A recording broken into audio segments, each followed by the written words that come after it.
Wow, that was a surprise, wasn't it? Did you get it? Okay. Ready?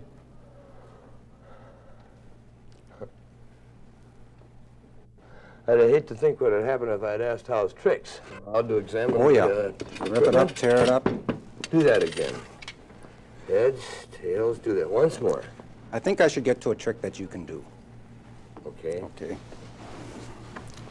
Trick with a nickel.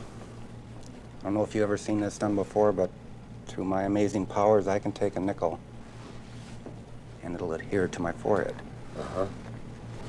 And that's very easily done. I usually show them how to do it. Here, would you care to try? Come on now.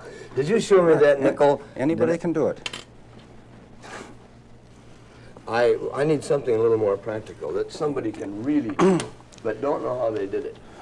Do you like cards? Yeah, but I'm not good at cards. Well, would you like to see the fastest card trick in the world?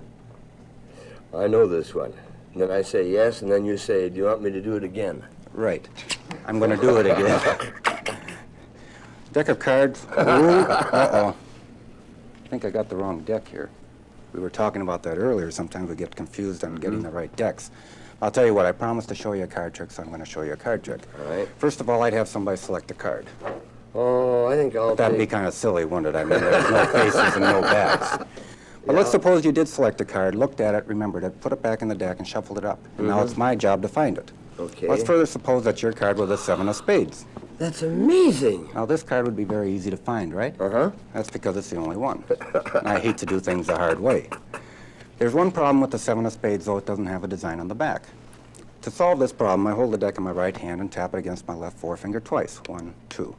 That does two things. First of all, it breaks your fingernail if you hit it too hard. Secondly, it gives you a nice red back to sort of go along with the face. But now, this trick isn't as confusing as it should be. It would be more confusing if we had other cards, right? Such as 2 of diamonds, the jack of spades, or the 6 of clubs. But unfortunately, we don't have these cards. It would be nice, too, if the 7 of spades had a design on the back. Yeah. Would you do me a favor, Dave, and wiggle your fingers up and down on the deck? You know why I had you do that? Why? Well, you see, it prints all the cards enough to play a game of poker and win and lose some money. Aye. But if you remembered before you wiggled your fingers up and down on the deck, we didn't have any of the cards, which is the reason I can't do the card trick I had in mind.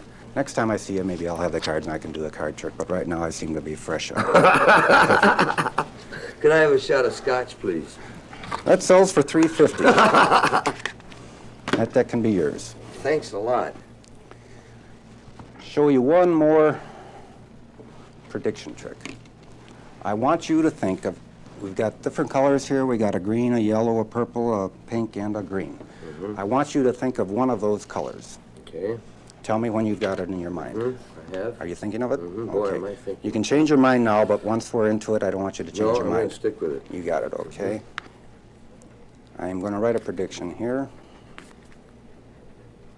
Hopefully it will come true. Now, you've got your card in mind? Yeah. Okay. In the meantime, I'd like you to hold on to this prediction.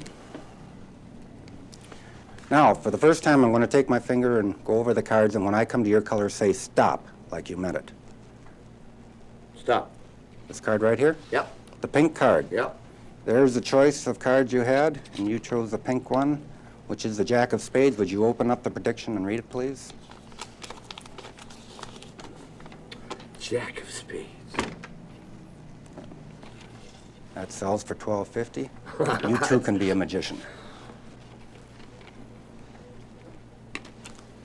Okay.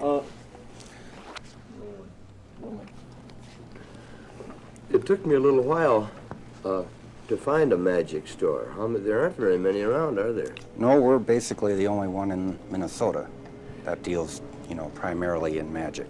Years ago, seems to me when I was a little boy, you could walk into almost any building and there was in some little nook or cranny, there was a magic or a trick shop, wasn't there? What's happened?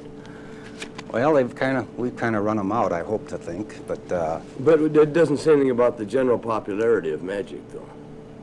Oh, yeah, we'll get another. Oh, yes, Do you know some people that you've who have become magicians by walking in here, or have become amateur magicians? Right, I could name about at least 20 of them that started out buying a gag gift coming in here just for a practical joke to play on their mother or father, and end them up in magic.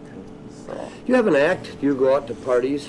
People are having a surprise party for someone, or they want to hire somebody.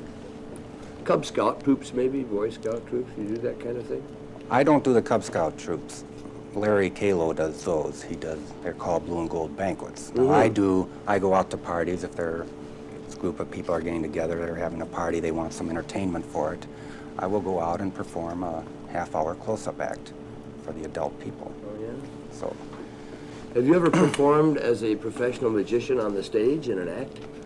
no, I haven't. I perform in here all the time, Yeah. so I guess I could be considered professional in that respect. How did you become interested in magic? Oh, when I was about 6, 7 years old, there was a program in the Twin Cities, a magic program, with Pierre Verite, he's a professional magician. And he had a show which was a half-hour long. And On television? on television, right. So I'd rush home every night and go look at the show, and I'd send down to Eagle Magic Store for the tricks, or he has a catalog, too, of the different items I could buy from him. And so I sent away, and I got interested in magic that way. I bought a few tricks, I went home and fooled my parents, and I got a big kick out of that. So, Hanging around, they invited you to become an employee?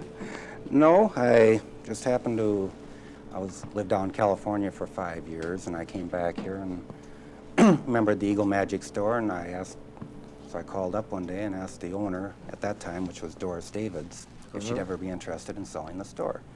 She said, as a matter of fact, I am. When do we get together?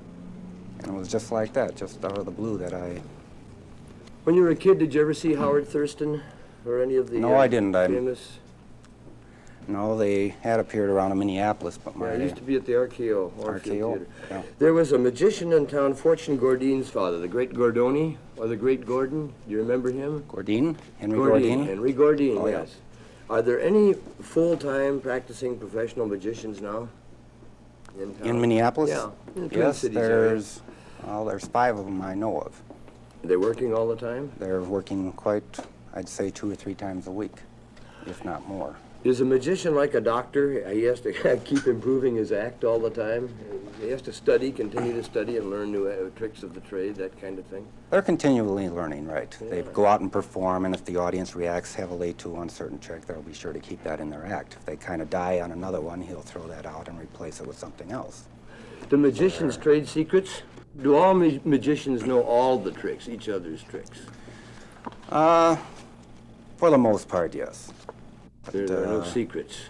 there are some magicians that will keep, what he considers a specialty in his act. They will not tell other magicians how it's done. But for the most part, if anybody in semi-pro or professional magicians, they, interface with each other. And You don't bump learn into each one other. down the street and say, "Hey, Blackstone, come on in here. I got a How'd new you do trick that?" for you." Yeah. Well, how does Well- a magician ask another magician, "How'd you do that?" Oh, yeah. Do they? Quite Who is the best musician? Take it. Brings up the clarinet.